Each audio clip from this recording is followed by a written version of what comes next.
एक छोटे से गांव में गोपाल नाम का एक गरीब लड़का रहता था। वह अनाथ था और अपनी रोजी रोटी चलाने के लिए जंगल से लकड़ियां काटकर बेचता था। उसके पास धन दौलत तो नहीं थी, लेकिन उसका दिल बहुत नेक था। गांव वाले अक्सर कहा करते, गोपाल गरीब है, लेकिन उसके मन में सोने का दिल है। एक दिन गोपाल हमेशा की तरह जंगल में लकड़ियां काटने गया। उड़ान भरता है। गोपाल आश्चर्यचकित रह गया। उसने सोचा, अगर मैं चाहूं तो अमीर बन सकता हूं, लेकिन दूसरों की तकलीफ से मिला सुख कभी स्थायी नहीं होता। और तुरंत उसने पक्षी से कहा, हे पक्षी, तुम्हें कैद करने का मेरा कोई इरादा नहीं। तुम स्वतंत्र हो, उड़ो और अपनी दुनिया में खुश रहो। पक्षी ये सुनकर बहुत प्रसन्न हुआ। उसने अपने पंख चटके और बोला, गोपाल, तुम्हारा हृदय बहुत पवित्र है। मैं तुम्हें आशीर्वाद देता हूँ। जब भी तुम्हें कोई कठिनाई आए, बस मेरा नाम लेना, मैं तुम्हारी मदद करूंगा।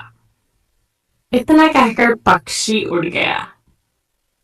गांव में कठिनाई गोपाल वापस गांव आया। कुछ ही दिनों बाद गांव में भयंकर सूखा पड़ गया। कुएं सूख गए, खेत बंजर हो गए और अनाज खत्म होने लगा। गांव वाले भूखों मरने की कगार पर पहुंच गए। लोग परेशान थे, लेकिन कोई उपाय न सूझा। गोपाल ने उस जादुई पक्षी की बात याद की और आंखें बंद करके उसका नाम लिया। तुरंत आसमान से वही चमचमाता पक्षी ने उसे घेर लिया और वह डर के मारे भाग खड़ा हुआ। गांव वाले समझ गए कि लालच मनुष्य को कितना अंधा बना देता है। गोपाल की परीक्षा कुछ साल बाद एक बार फिर गांव पर संकट आया। इस बार पास के राज्य का राजा अपने सैनिकों के साथ गांव पर हमला करने आ गया। उसका इरादा गांव की उपज और धन लूटने का था।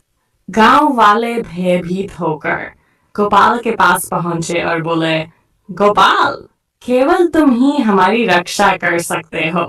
जादुई पक्षी को पुकारो। गोपाल ने तुरंत पक्षी का नाम लिया। देखते ही देखते आकाश से हजारों जादुई पक्षी उतर आए। उनके पंखों की चमक से सैनिकों की आंखें चौंधी आ गईं।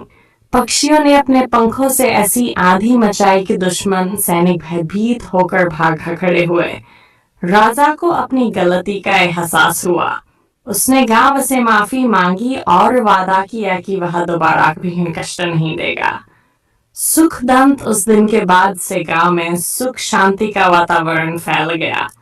लोग मेहनत करते, आपस में प्रेम से रहते और हर संकट में एक दूसरे का साथ देते।